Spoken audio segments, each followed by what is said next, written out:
बेबाक बोल। देश के कोने कोने की हर खबर। हूँ आपके साथ निशा यादव। मुद्दा आपका उठाएंगे हम बनेंगे आपकी आवाज। और मैं हूँ आपके साथ कुलवंत सिंह। देश भर में 260 रिपोर्टों के साथ आपकी आवाज हम पहुँचाएंगे सरकार तक। और बने रहिए हमारे साथ। उत्तर प्रदेश जनपद हापुड़ के थाना बाबूगढ़ क्षेत्र के गांव शेखपुर में स्वामी यतीन्द्रानंद गिरी अपने पैतृक गांव आए, जहां लोगों ने उनका भव्य स्वागत करते हुए उनके चरणों में फूल चढ़ाकर, चरणों पर माला चढ़ाकर उनका आशीर्वाद प्राप्त किया। आपको बता दें, थाना बाबूगढ़ क्षेत्र के गांव शेखपुर में स्वामी यतीन्द्र आनंद गिरी जी महाराज अपने पैतृक गांव पहुंचकर लोगों को नए साल की शुभकामनाएं देते हुए आशीर्वाद लिया। हमारे संवाददाताओं से बात करते बताया कि यहाँ लोग देश विदेशों में रहते हैं, उनसे भी आग्रह करते हुए स्वामी जी ने कहा कि एक साल भर में अपने पैतृक गांव सभी आए और अपनी खुशियों को बांटे।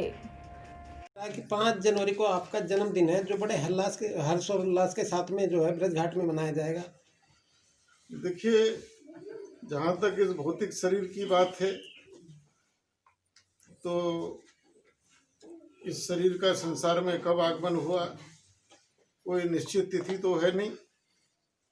पुराने जमाने में कोई रखता भी नहीं था, स्कूल में जो लिखवा दी वो लिखवा दी। हमारे यहाँ संतों में संन्यास में जन्मदिन मनाने की परंपरा नहीं है।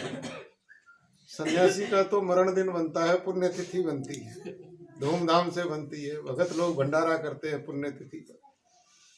लेकिन भक्तों की श्रद्धा है और भक्तों ने 6 जनवरी को, क्योंकि वो कागजों में लिखी है, स्कूली कागजों में मनाना शुरू किया।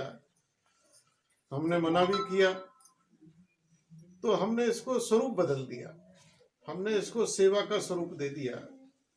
और हम 5 और 6 जनवरी को दोनों दिन किसी न किसी भारत के तीर्थ पर जाते हैं। और तीर्थ पर जाकर एक तो अखंड 24 घंटे का हनुमान चालीसा यज्ञ होता है, भंडारा होता है।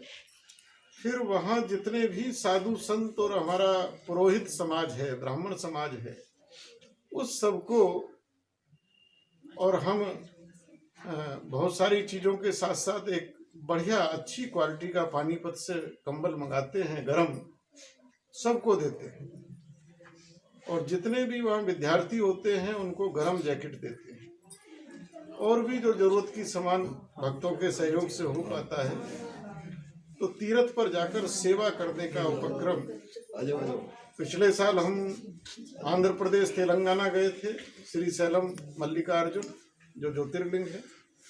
इस बार हमने, क्योंकि ये हमारा ब्रजघाट का जो तीर्थ है, ये बहुत पौराणिक तीर्थ है, महाभारत काल में भी इसका उल्लेख है।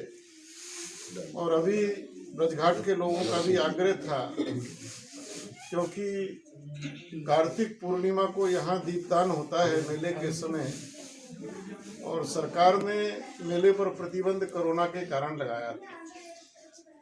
लेकिन उसके साथ साथ दीपदान पर भी लगा दिया।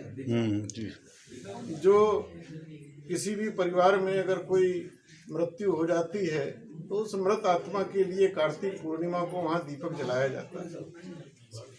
संयोग से उसी समय हमारा निकलना यहाँ से हुआ, और हमने जब ये देखा तो हमने अखबारों के माध्यम से, चैनलों के माध्यम से ये मांग उठाई कि कम से कम दीपदान होना चाहिए। दीपदान का विकल्प नहीं हो सकता। गंगा जी तो आदमी। लेटेस्ट न्यूज देखने के लिए प्राइम ब्रेकिंग न्यूज चैनल को सब्सक्राइब करना ना भूलें और साथ ही डेली अपडेट्स पाने के लिए बेल आइकन